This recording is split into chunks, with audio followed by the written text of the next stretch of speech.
First, he jumped into the Charles. Now former Governor William Weld is taking the proverbial jump into the presidential race.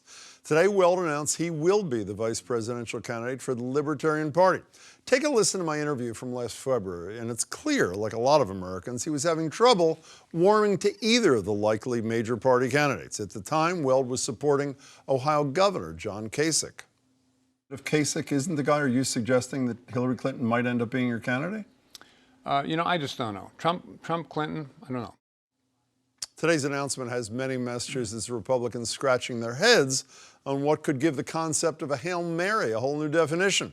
Governor Charlie Baker told me and Marjorie Egan on Boston Public Radio this afternoon that the news of his mentor's plans took him by surprise. When people choose to run for office, they usually spend a fair amount of time teeing up what I would describe as kind of the announcement, right? Yeah. The unveiling, the whatever you want to call it. But he is an unusual politician. He is, very much so. But does a legitimate third-party ticket like former New Mexico Governor Gary Johnson and Weld have potential to affect the race? Can you say Ralph Nader? And then take a look at this new poll by Fox News. Donald Trump leads Hillary Clinton by just 3 points, 45 to 42. That's a switch from just last month when Clinton registered 48% to Trump's 41. It's clear every vote may count in this election. Joining me to talk about all this are former State Treasurer Joe Malone, who was on Beacon Hill during the Weld administration. Nice to see you, Joe. Nice to and longtime Boston Globe State House Bureau Chief Frank Phillips. It's nice to see you, too. Frank, you did a variation on this theme. You left the GOP, even though you're elected as a Republican treasurer, ran for governor as a Republican. So do you have any insight into what's really going on here? I think I do, but first let me say, this man made my life a living hell for 8 years when I was treasurer. Just want to get that on the record. I was feeding most of the stuff to him, Thank you for reuniting us. Thank you for reuniting us. Okay, so what's your insight into what's going on here? So Bill Weld, I love the guy. He's one of the most colorful people I've ever been around. However. But the third-party candidate, particularly the Libertarian Party, cannot make a dent in this race. Well, that's because you're worried, because you're a Trump supporter. And a lot No, of but people think this you may got hurt the Clinton machinery, you got the Trump machinery. It's very hard. And the media is conditioned to cover a two-party race. They have a very difficult time putting that third element, unless you got billions of dollars, and I don't think this ticket does. Okay, after you rehash all the stories about Joe Malone, can you tell me, what's your insight? There's a great quote you and Jim O'Sullivan have today from some unnamed high-ranking Republican. I would say it's nuts, but then again, it's Bill. What is going on here? Then again, it's Bill. Yeah. He's quirky. Bored, probably making a lot of money at Mintz Levin, where he's working, and I think he really saw an opportunity to get back on the stage here. He loves to be on the stage. When he was at Harvard, it was Hasting Pudding Day, for Weld. He loves to get on the stage, and the theatrics of politics really attracts him, and he does it in a very quirky way. And he loves it. He plays it. But speaking of quirky, you heard what Governor Baker said. When you're running for office and you want to get somewhere, you generally tell people closest to you. He didn't tell anybody. No. Almost everybody was quoted in your piece. That Republican quote that I got from somebody is a very prominent Republican who he would have gone to and said, "What do you think?"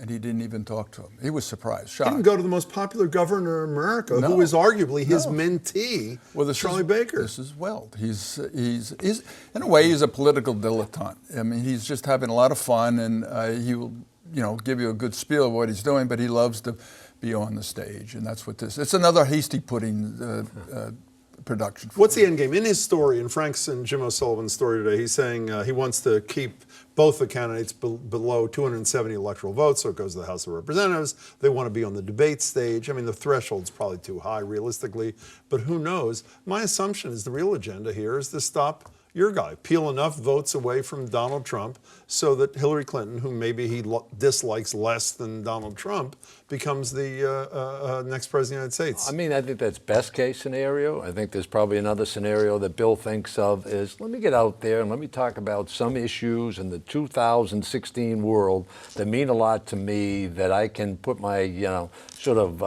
shoulder behind and get people to give it some thought. But again, I don't think he thinks about winning, and I think he thinks it's a very long shot. I'm surprised. No, I don't. You don't think it's about the issues at all? No, the issues. It's about Bill Weld. I like Bill Weld. He's a lot of fun, but it's all about Bill Weld.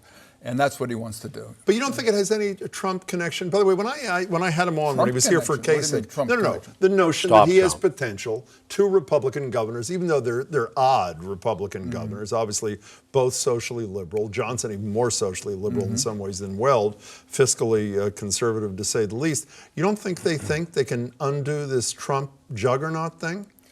Yes, and I think, as we said in the piece, to get it into the House of Representatives, where the Republican establishment can dictate who's going to be the next president, because it'll be the House of Representatives will Well, be they have to win Republican. a state to do that, though. No, They're not gonna win a they all they state. have to do is prevent her from getting 270 and Trump from getting 270. Well, how do they do that electoral without votes. winning a state? If they don't win a state, one of them's going to get to They- 270. well, they may. If they can get 15% in the poll, I think that's the bar.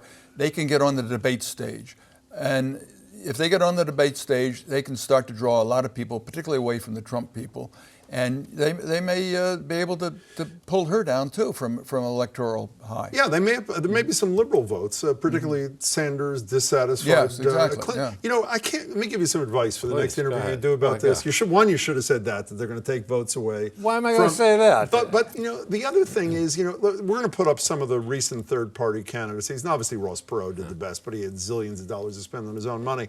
In the last election, Gary Johnson got 1% with a guy running with him who on Libertarian line I never even heard of. This time he's running with a guy who's very well known in the Northeast and somewhat known in the Mid-Atlantic states.